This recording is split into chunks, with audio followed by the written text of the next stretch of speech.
If you're strapped for cash and need an e-bike with fat tires, well, this is the Onebot T6F. It's the lowest price fat tire e-bike I've ever seen for sale online. I'll tell you how much and if it's any good next on the channel.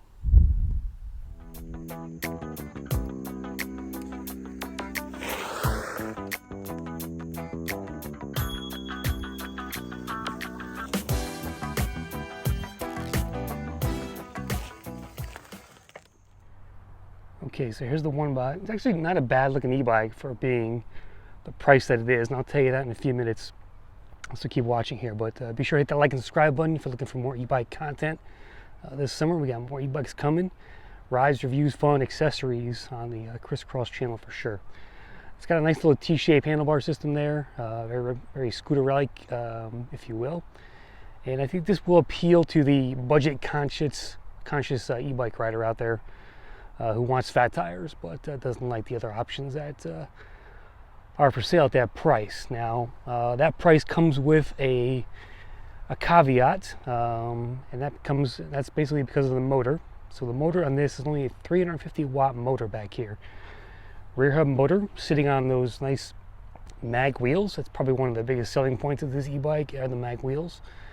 The foldability of it as well. It folds in half, both on the stem here and right here in the middle. So it just folds in half like a taco once you pull that lever out. And you can stick it in a car trunk, you can stick it in your back seat and things like that. So it's portable as well. But with 350 watts, you're not going that fast. So don't expect to hit 20 miles an hour on this bike because you can't. That's right. It's the first e-bike I've gotten that does not go 20 miles an hour. How much? How fast? Well, the number is 15 miles per hour on the T6F. And at the cost of $629 on the Onebot site, that's what you can get out of this e-bike. Now, it's also for sale on Amazon with a smaller battery for even less. That's right, you can buy this bike for $4.99 on Amazon if you want a 7.8 amp hour battery instead of the 10.4 that's sitting here in the down tube. And you access it through the frame here. You can charge it. Actually charge it right here on this side charge port. They give you a charger with the bike, of course, and it's got the familiar key lock on the bottom that you've seen before on the electric XPs and stuff. So it's got a rack on it. It's got metal fenders. Mag wheels. It's got front suspension. It's a pretty crappy front suspension, if I'm being honest. It's going to bottom out on you pretty easily. It does have a front light up there. It's got just a rear reflector back here in terms of lighting. But the rack's pretty nice, pretty solid there. I like the color. It's a cool little color. And it's not a very big e-bike either. I think it would really fit a short person, a female rider, an older rider, in terms of who can fit well on this thing. So for look, $600, I mean, that's not a bad price. Again, that's the lowest price I've ever seen for a fat tire e-bike. Now granted, you can't go that fast, so if you don't care about speed, then this might be the e-bike for you. But let's get out on the road and see what it's like. Here's a quick look at the cockpit. Not much to look at. You got the basic Shimano 6-speed shifter up here. You got a bell, your regular rubber grips, mechanical disc brakes, so not hydraulic, of course. And here's your control panel. It's very basic. It's bright enough. You can actually see it during the daytime. 3 levels of assist. And again,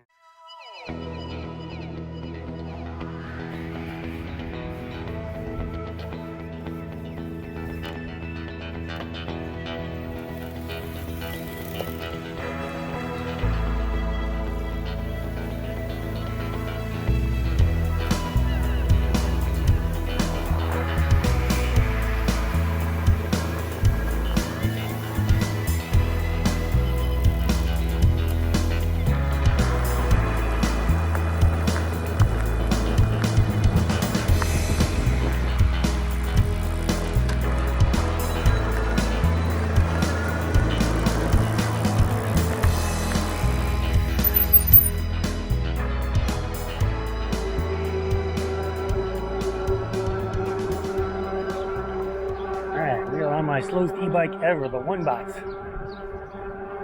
Cruising at 14,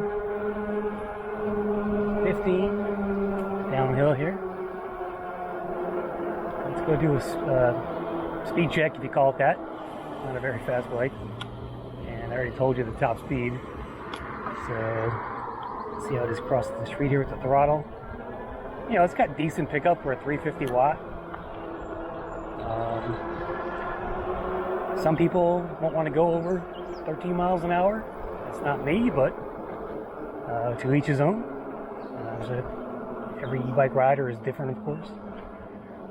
If I put it in PS1, there's the motor. We're going to do 7.8. That's saying 9.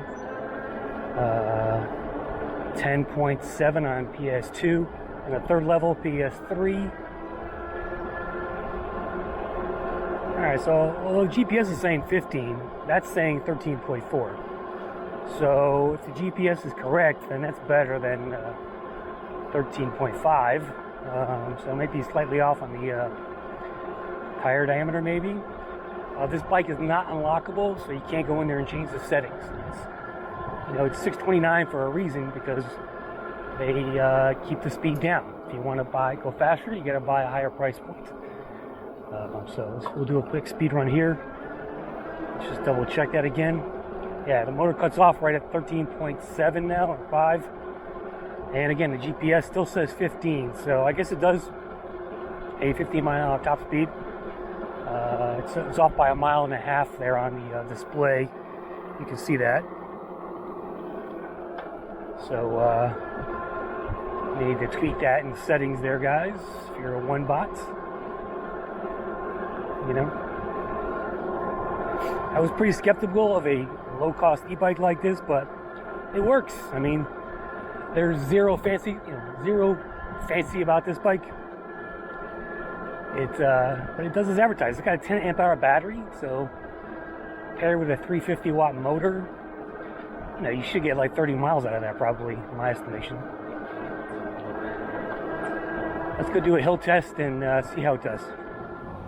All right, let's do my hill test with throttle only first on this 2-part hill.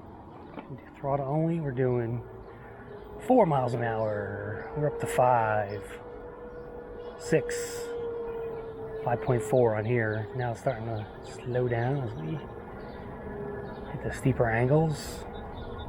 All right, so it's working at 5 miles an hour. Wasn't expecting much better, to be honest with you. Let's start pedaling to help it out. I'm in the top level, which is PS3. And here we go. I'm in the third gear here, so should be easy pedaling. We're at 9 miles an hour. Again, this is about 1.5 miles off between the bike's speedometer and the GPS verified speedometer.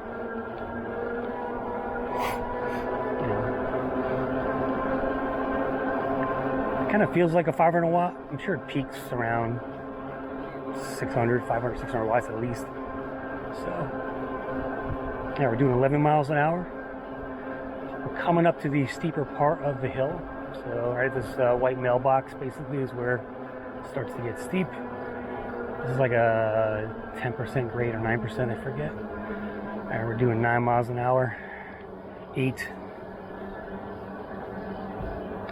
Holding steady at 8 miles an hour. Pedaling somewhat hard. Definitely putting effort into the pedals. We're at 7. Back to 8, 7 again. Here comes a car behind me.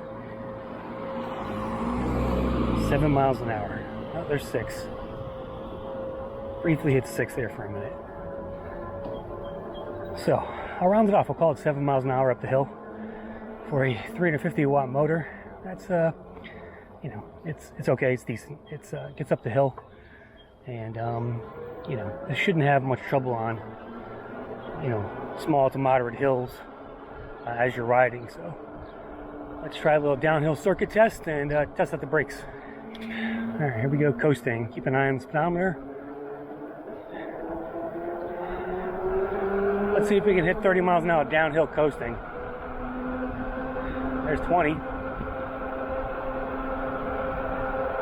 Down around here is where it gets A little drop, steeper there. Just have to pick up speed down here after this mailbox. It's 24, 26, 28.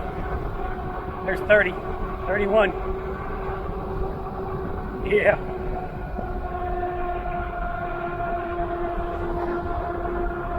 Coming into the home stretch. Let's test these brakes out. 32 miles an hour. Hit the brakes. And it took a while to stop there, but it stopped. It did its job.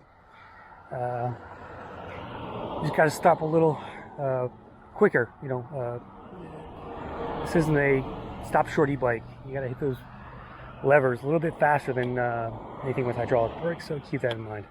All right, let's go wrap this up and finish out the video. That's the nail on the road, and oh, it's a screw.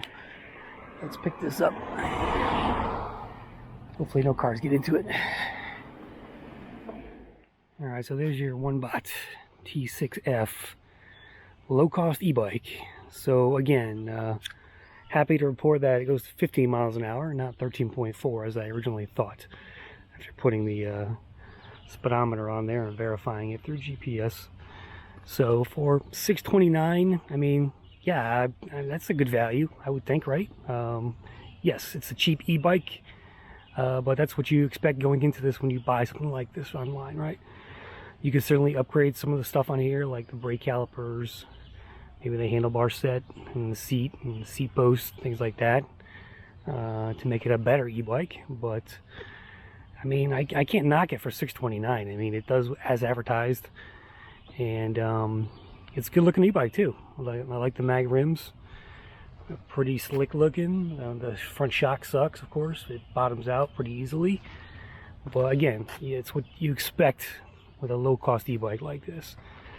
A lot of people say these are shitty bikes. I mean, you could say that compared to, you know, an electric bike company, or the Turns or the Gazelles of the world. Yes, it's definitely not in that caliber of e-bike. But for a low-cost e-bike, it does the job, guys. That's all I can say. It's not a bike I would buy because it's not for my needs. But I think this would really be a useful e-bike for a mom looking to keep up with her kids around the neighborhood. I just had the message the other day from someone like that who's looking for an e-bike to keep up with their kids. Might be good for a senior who just wants to get out, do some exercising, not worry about going too fast. I mean, the electric trike only goes 14 miles an hour. This goes 15. So again, it's for a certain type of rider out there. So if you're 25 looking for speed, this ain't it, right? So just keep that in mind when you look at this review and my thoughts on it. So anyway, that's it for now. Hit the like button. More e-bikes coming soon to the channel. I'll see you next time on Crisscrossed.